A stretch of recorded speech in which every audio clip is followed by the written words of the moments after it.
We'll go ahead and start Eat Right, Session 3, Nutrition While Eating Out.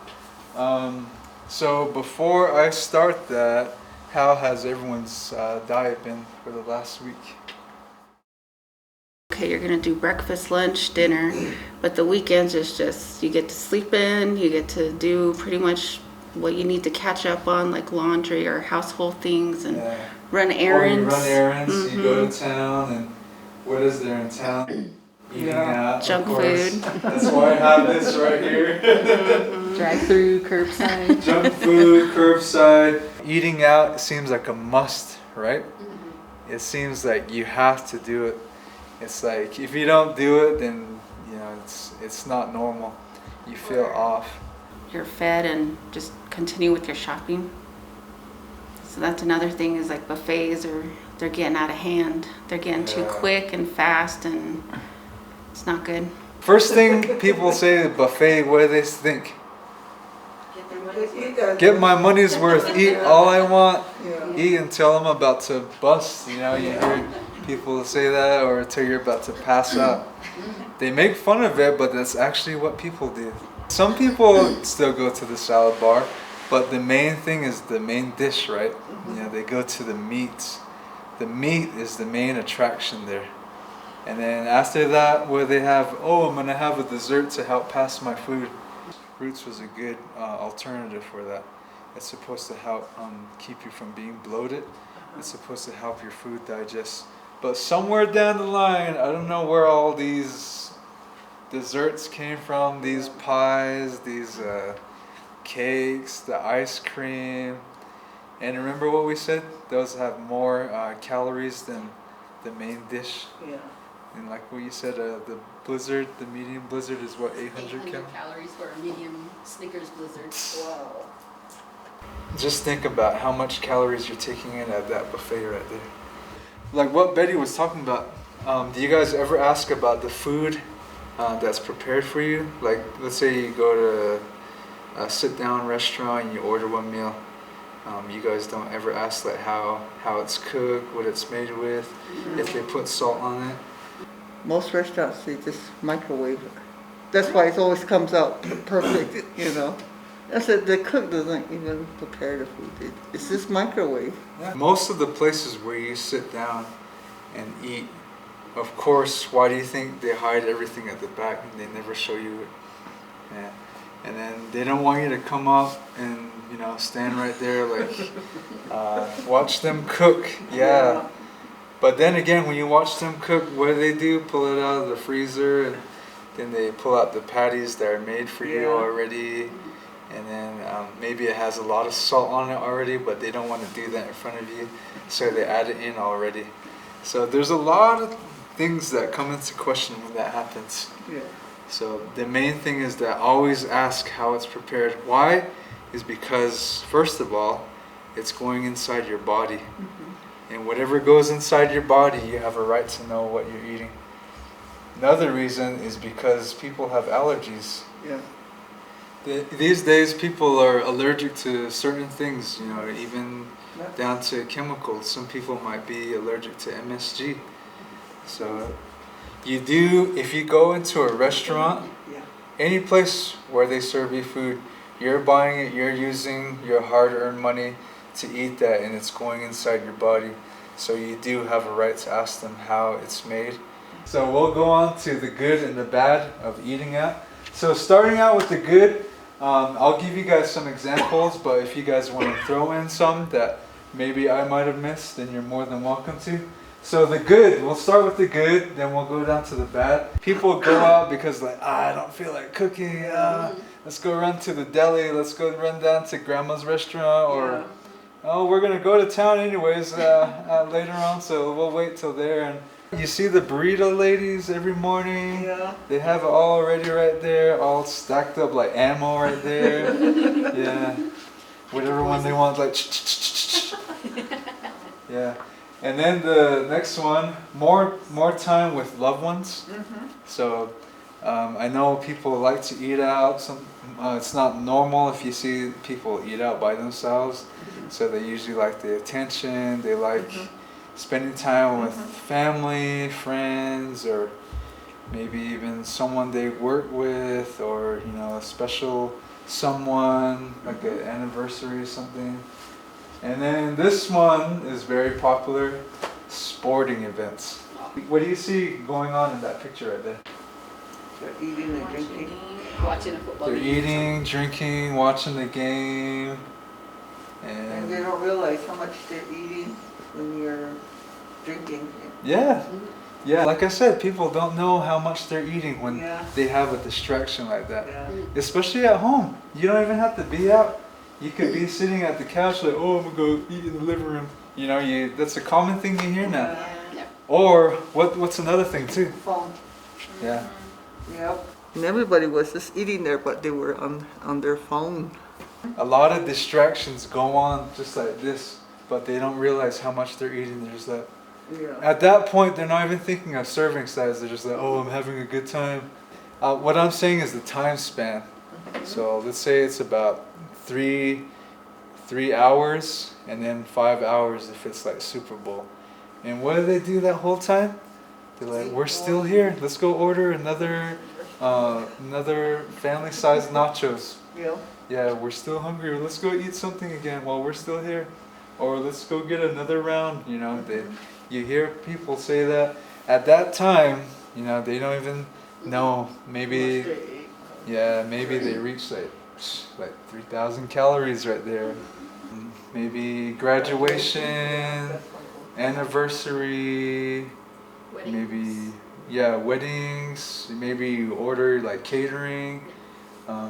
What's another one? Receptions. Any kind of reception for anything. Huh? Cookouts. What's another one? Promotion. Huh? Reunions. Maybe you haven't seen family in a long time and you say, let's go eat out. Yeah. Family get-togethers. Holidays. Celebrate not knowing how much calories I was consuming, and I just gained it back like in 3 days. So getting away from celebrating, or you know, there's other ways to celebrate. You can just continue exercising or have a healthy meal. You know, I don't have to be stuck with celebrating myself with you know, cookout. I used to have a cookout all the time, or just go out and celebrate. And that's a good thing, right? Yeah. This is the good, is what we're talking about. So you get there, you're having a good time with family. You usually see people laugh. You usually see couples get romantic. Maybe they're having a moment. Maybe propose. You know, things like that. Those are the good things behind it. The setting behind it, the location, the environment. You know, if maybe people are just so depressed at home, they're alone, they get invited out to eat and they feel good. You know? People to mingle with, they're getting out of their shell for a while, and maybe they had a lot on their mind, and they go out, watch their favorite team play, and talking with their friends, their family, their loved ones they like being around. So those are the good things that we get out of it. How much we worked out and how to get to that point in there, we just blow it. Yeah, it was too much. You remember how hard you worked. You're probably not even thinking of working out the next day or working out later on, because you're there, you're having your favorite meal with your favorite people, and you know, you're just enjoying that moment because it feels good. And when you enjoy something, nothing's on your mind. You're present right there. So that's what explains the good. So the bad, first thing I'll bring up, since it's National Nutrition Month, high calorie foods. It's thinking like, come on, be like us, enjoy the moment. That's when it gets hard. That's, you know, especially when you approach people that really don't watch what they eat. They really don't exercise. They don't come to places like this. So that's when it starts to interrupt what you have going on here, because, you know, efforts every day. You guys make efforts every day. Some of you come in here 2-3 hours a day. Some of you come to all my classes each week. And when that happens, Saturday comes and you're invited to a birthday party or a get-together. Well, we're going to eat out. I got my tax money. You know, they say that eat whatever you want. Like I like what Mark said in DPP one time. I already know how that food tastes. Yeah. Let me taste this side of the food. Yeah. You know, I want to taste both sides. I already know how the fatty foods taste. I know they taste good. We can't resist it, but I'm gonna try this out. I'm gonna try this out for a while and see how this works out for me. What's his name too? Michael. He talked about fried bread, and then he goes, I never tried that. And then now he goes fried Or he bread. says- Oh Or he no. says, "Where did you get that?" I've never heard of that. Yeah. I said, oh no, we're Yeah, influencing he's him. on. The bad is that, what did he say? He had a 1 pound Pounder. burger. Yeah, 1 pound. But you know The how it condiments? shrinks Oh, yeah. when you cook it. It shrinks. Oh, really? They weigh it before? I don't know. Maybe they do. I'm just thinking, you know. So what makes it a 1 pounder before it's weighed? I'm not Or sure. I've never had a after 1 pound burger before. Maybe after 5 I'll run that. The recommended amount is supposed to be no more than a quarter. Wow. So just think, even though it shrinks, maybe it'll go 3/4 or even a half pound. A half pound is still too much for us. Yeah. Yeah. Especially So- what they cook it with. You don't know what they're cooking it with. Yeah. But then it's probably And then if all you that get cheese fat. on top of that, Yeah. and, you know, mayo. um, And most people aren't just gonna have the sandwich. What are they gonna have? Chili Yeah. cheese fries. they make good fries. That's what the draw is. And I know a lot of people buy what, chili cheese fries from them? Yeah. Yeah. There's chili cheese fries. And there's little hot dogs too. But it's not Navajo Little fries. What's the size they give you? They don't bring out my plate. They don't show you all those 5 groups. Like, they don't say what's your age, how active are you, what's your height, what's your weight, so we can figure out your portion size. They don't say all that. Not only the food, but the drinks too. Yeah. Remember, free refills. Yeah. You sit there all day. Tall guys like that. Like 24 ounces. Yeah. And people say, oh, it's okay, it has ice in it. But they're like on their 5th or 6th one. I was like, oh, okay. People think getting tea is a healthier choice, but if it's the sweetened one, like raspberry tea, Yeah. or you go to a Mexican restaurant where they give you chips and salsa, where they ask you salad or soup. Oh, yeah. Remember they ask you that? Food prepared differently, I think it really depends on what place you're at. But most likely, like I said, everything is already set, everything is preserved, and most likely everything is just like patted already. Frozen. Yeah, all I need is like what, microwave? Sometimes you go places, you ask them like medium rare, medium well, they don't like it. You cook everything by your own, and then you like your own cooking. You cook how you want it to taste, and at the same time, you know what you're putting in your body. You know the portion size. You know how much the serving is. So all of that, that's all the benefits from, you know, just making your own food. So, but I think where it kind of differs when you go to cookouts, you know, like I said, you can do that, but you have to understand you're cooking for multiple people. That kind of destroys the fact. So that's how, yeah, you're making your own food, but you're making food for everyone else. You're not gonna do serving sizes for everyone there. Okay, that's it. Measuring tape, measure.